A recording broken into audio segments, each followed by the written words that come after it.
Le Créateur de l'univers a déjà signé le décret de ta liberté financière avant même que tu ne ressentes le poids de la dette. Ce que tes yeux voient comme une impasse, Dieu le voit comme le terrain fertile de ton prochain miracle. Mes chers frères et sœurs, vous n'êtes pas ici par hasard. Si vous avez cliqué sur cette vidéo, c'est que le ciel a entendu vos soupirs nocturnes et vos prières silencieuses concernant vos finances.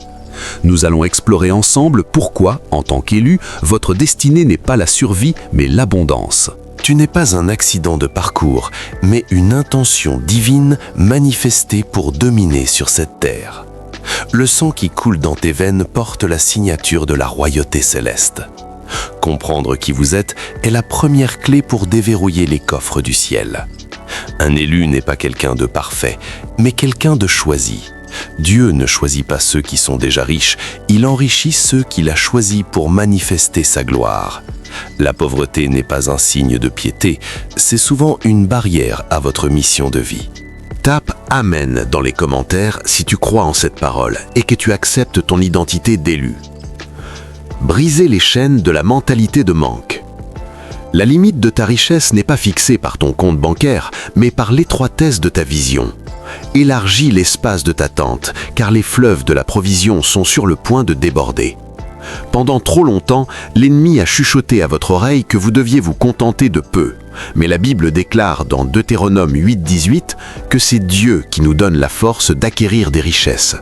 Cette force est une onction, c'est une capacité surnaturelle à voir des opportunités là où les autres voient des problèmes.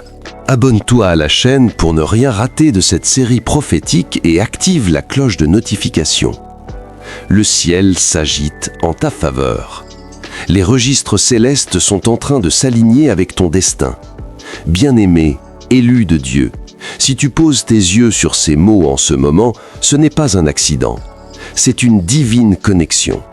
C'est Dieu lui-même qui guide ton esprit vers cette révélation, vers cette parole prophétique pour ta vie. Peut-être traverses-tu un désert financier.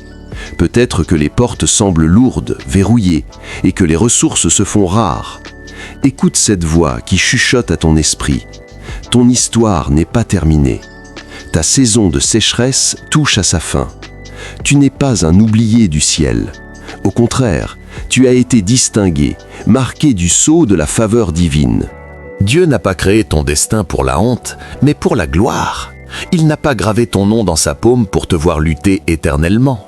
Je vois par l'esprit que beaucoup d'entre vous portent le poids de l'anxiété financière. Cette inquiétude qui ronge vos nuits, cette pression constante de devoir subvenir à vos besoins et à ceux de votre famille. Mais aujourd'hui, je suis envoyé vers toi avec un message d'espérance. Dieu est le pourvoyeur suprême. Regarde l'oiseau dans le ciel, regarde le lys des champs. Ton Père Céleste sait de quoi tu as besoin. Et il n'est pas seulement au courant, il a déjà préparé un chemin de provision miraculeuse devant toi. Ta situation financière actuelle n'a pas le dernier mot. Dieu a le dernier mot. Les clés de l'abondance sont entre les mains de ton Père, et il est sur le point de te les confier. La Bible déclare dans Philippiens 4:19 « Et mon Dieu pourvoira à tous vos besoins selon sa richesse, avec gloire, en Jésus-Christ. » Remarque ce langage, selon sa richesse. Pas selon la bourse du gouvernement, pas selon ton employeur, pas selon la conjoncture économique. Selon sa richesse, à lui, celle qui est inépuisable, immuable, éternelle. Tu sers un Dieu dont la monnaie d'échange, c'est la gloire. Tu as peut-être prié, jeûné, confessé des versets. Parfois, tu as eu l'impression que des prières se heurtaient à un plafond d'airain. Je suis là pour te prophétiser, ce plafond se fissure.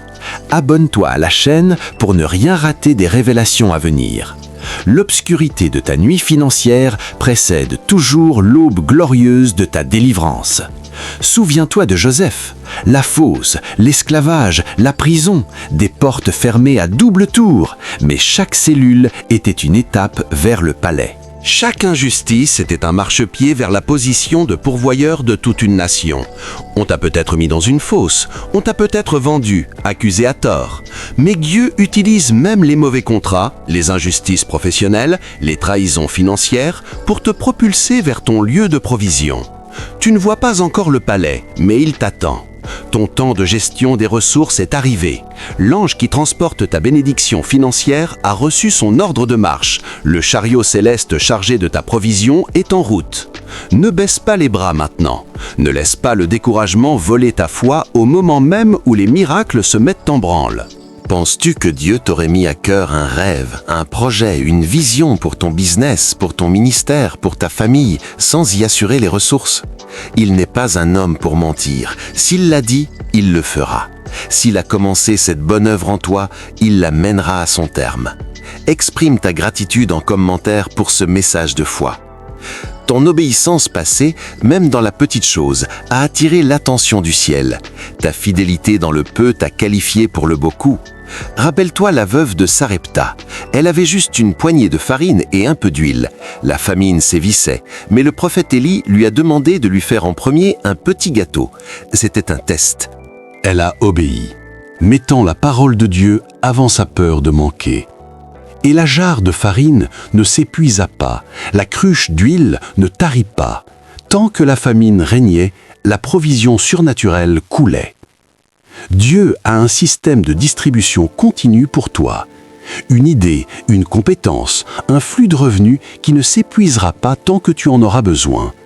Dieu ne répond pas à tes besoins, il répond à ta foi.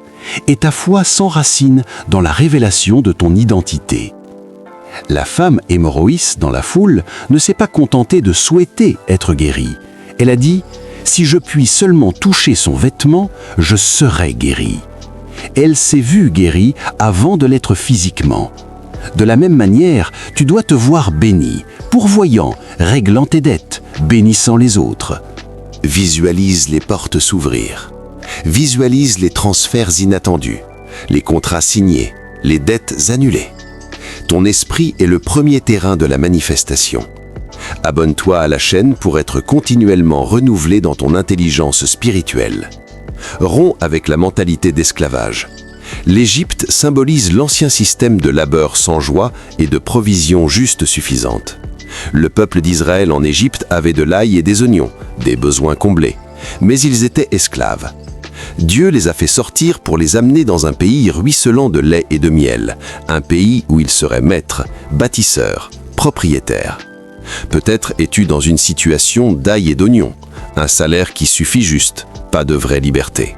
Dieu te dit aujourd'hui, sors de cette mentalité de survie. Je t'emmène vers l'abondance et la domination. Cela commence par refuser de t'identifier à la pénurie. Ton passé financier n'est pas une prophétie pour ton avenir.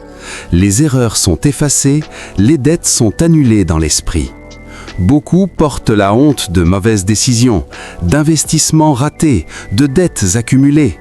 Arrête de te flageller.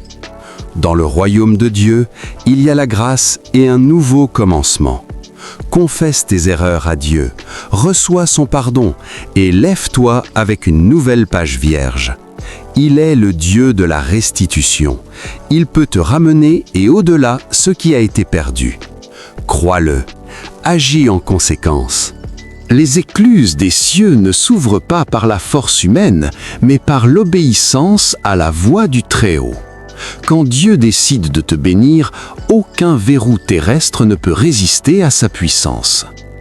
Écris « Je reçois » dans les commentaires et abonne-toi à la chaîne pour lancer un appel à Dieu pour que cette finance vous localise.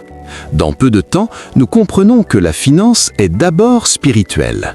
L'argent suit la vision. Si vous avez une vision donnée par Dieu, il est dans l'obligation divine de la financer.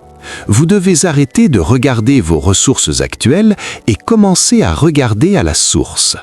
Joseph, dans sa prison, ne voyait pas de richesse, mais il portait en lui une révélation qui allait faire de lui le gestionnaire des ressources de l'Égypte. Le chaos financier recule là où l'ordre divin s'installe avec autorité. Reçois aujourd'hui l'intelligence d'en haut pour multiplier le peu que tu as entre les mains. Dieu ne bénit pas le désordre. Pour que les portes s'ouvrent, vous devez préparer votre maison. Cette étape traite de la gestion, de la dîme, de l'offrande, mais surtout de l'investissement dans le royaume. Comme la veuve de Sarepta, c'est parfois dans le moment de la plus grande disette que l'acte d'obéissance déclenche la multiplication infinie. Like et partage cette vidéo à quelqu'un qui a besoin d'un miracle financier aujourd'hui. Tu fais partie des élus de Dieu. Fais-le savoir en commentaire en écrivant « Je possède mon héritage ». Si cette vidéo t'a apporté de la valeur, n'hésite pas à l'aimer, la partager autour de toi, t'abonner à la chaîne et surtout laisser ton avis en commentaire, car ta voix compte et ensemble, on grandit plus loin.